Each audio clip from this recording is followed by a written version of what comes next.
Okay, let's see if I can get this to kind of work here. Yeah,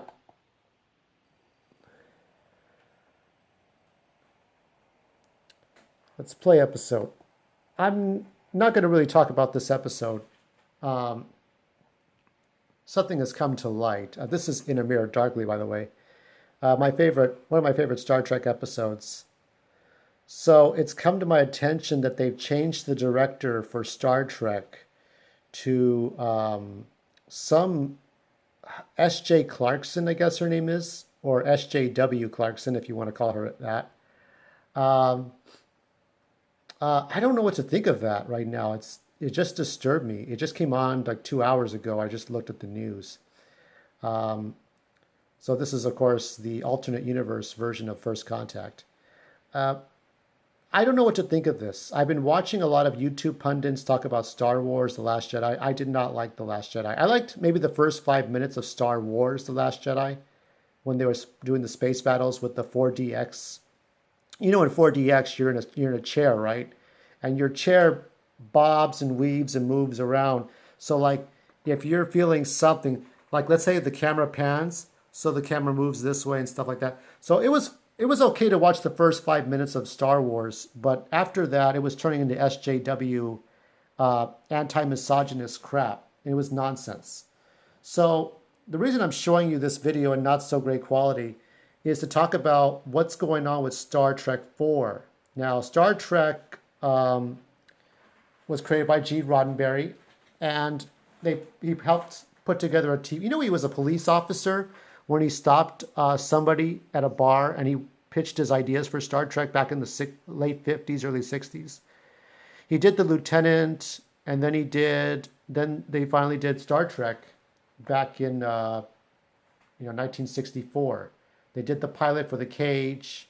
They did a second pilot, and then I didn't realize until a couple of years ago that the third pilot was actually the man monster, the man trap. So the man trap was the actual promoted pilot. But when I was a kid, I was always I liked the Cage. I've always thought that the Cage was the first one, and then Where No Man Has Gone Before was the second one.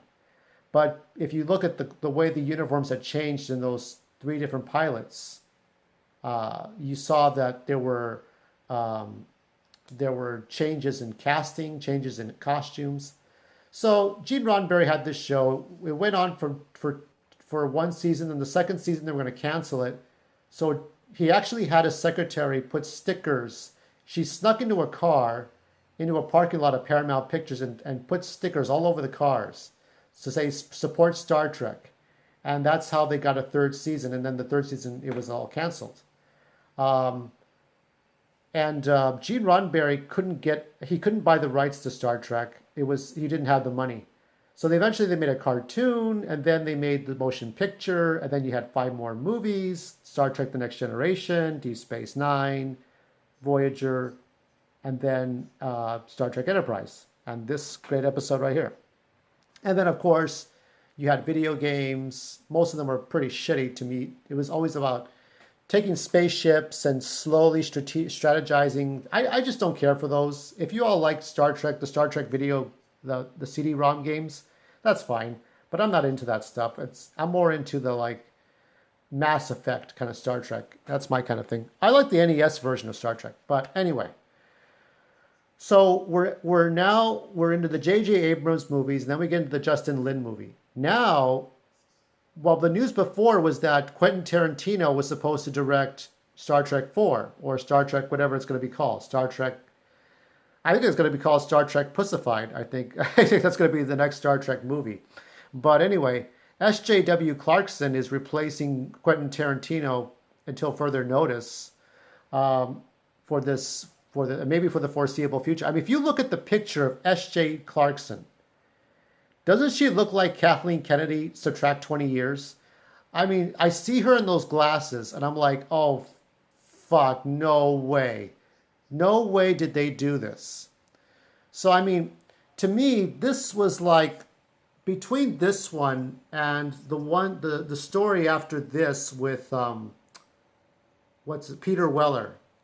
between this story and the second two-part story, this is it. Because all the Star Trek stories went after that.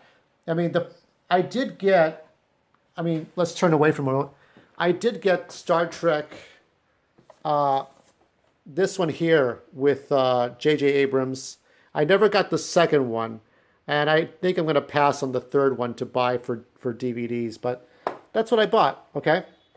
And what you're looking at is not from a Enterprise set, but from the alternate realities. One of the best things about Star Trek. If it's not about human relations and such, and alien relations, it's about alternate realities with good Spock and bad Spock.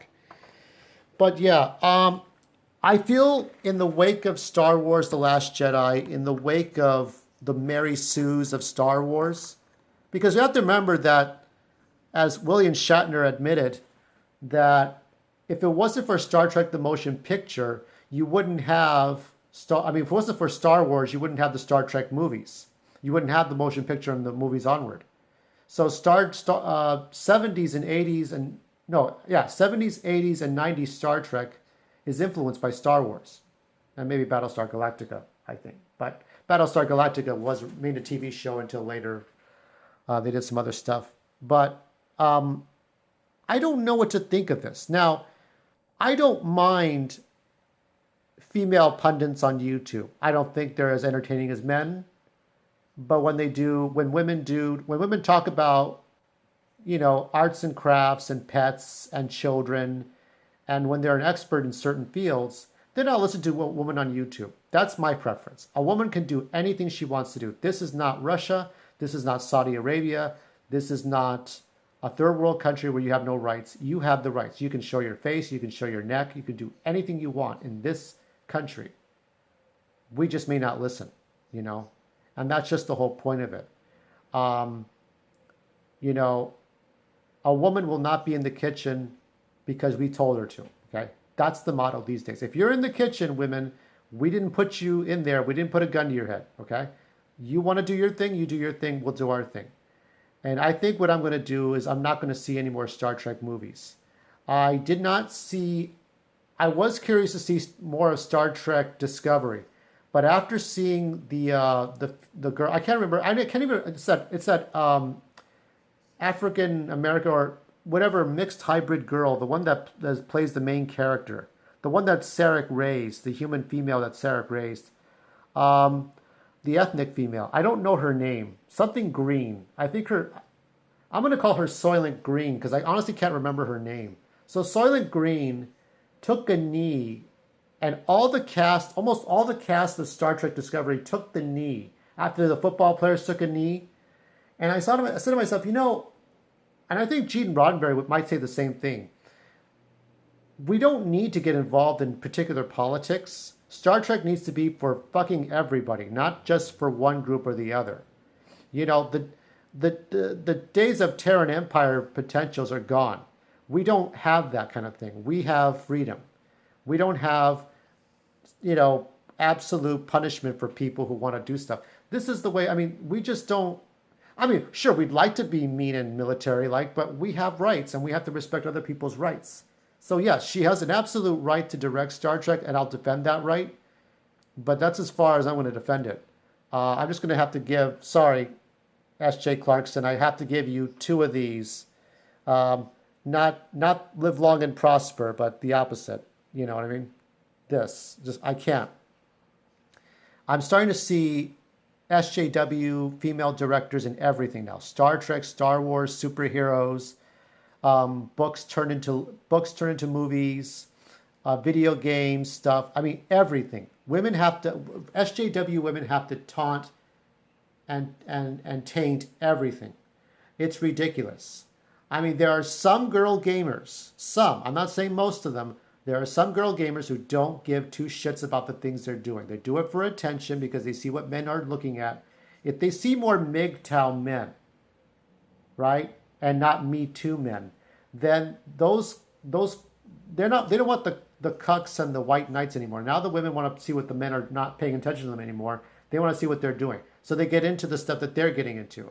But when they do it, it's all smiles and waves and look at me, I'm doing this, and look at me, I'm doing that. And there are some cucks and white knights that pretend to do that shit too. Some men do that stuff to make us men look bad, or some beta males that do that stuff. So I don't know what to think about this. When I saw that picture of her, I had to make this video. I had to say something. It really disgusts me that Star Trek is going to turn into a pussified male, strong female. I mean, I bet you she's going to do some comedy bits where Captain Kirk runs into a wall or some shit like that, or Spock is worried about getting it up because he's got pung far issues, or Scotty's, weeping at a soap opera or some shit like that. I don't want to see that. I want to go back to the things we had. Quentin Tarantino is an acquired taste. But at least he might give us something to look at, a new aspect of Star Trek. I mean, there may be more violence, or maybe there may be some heavy politics.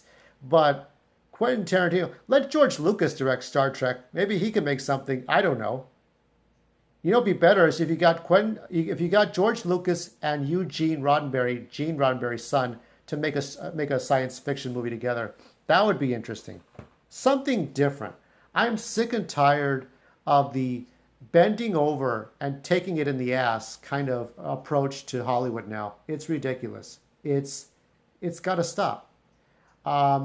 So, like I do, like most old people, I'm almost 40. My 40th birthday is coming up in a month. So what I do as I get older, I hang on to my old stuff. You see all that stuff on there? Those are old comic books. Some of them go on to about as far as maybe 2014 because there's only very few books I'll get. I mean, I don't even collect regular Superman or Batman just because the stories are redundant. It's not SJW necessarily, but it's just I get very few recent books, and all these other things are like from the year 1990 to 2000. And I collect very few books to get a point of view of different points of view. Like, look at my points of view, okay? I've got the Da Vinci Code. I've got The Man in the Iron Mask by Alexander Dumas. I've got Agatha Christie. I've got Brad Thor, does some of that. I got Dilbert. I got Memoirs of a Geisha, Mark Mathabane, Kafir Boy, Killing Monsters. I have Japanese books. I like to get different perspectives. That's why I have different things. That's my world, okay? And for me, Star Trek was the original series, and maybe, and this is in the gray area, okay? Because I did see people didn't like this movie, but I think if you read, let me see if I can find it. It's here somewhere. Don't worry, I'm going to find this.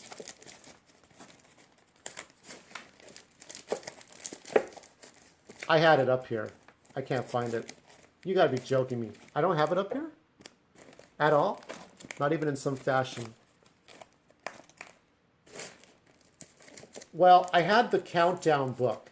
I had the countdown to Star Trek. What it was it was a book that took place it took place in this future. In the original Star Trek universe, it took place after Star Trek Nemesis, in which B4 Data was killed and B4 took his place.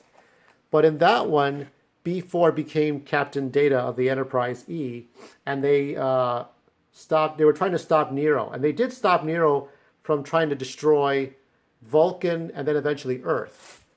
But if you read Star Trek Countdown and then you watch J.J. Abrams' movie, you'll feel a lot better. It's in this goddamn mess. I can't find it. But you get the idea. We're going to finish off here. And we've got less than a minute. Let me finish off by saying, if you support Star Trek the way you... here's what you do, okay? Go to find... What is that one? What is that one? It was one that Star Trek... Oh, hold on 1 second. Wait a minute. It was called Star Trek... Was it Andromeda?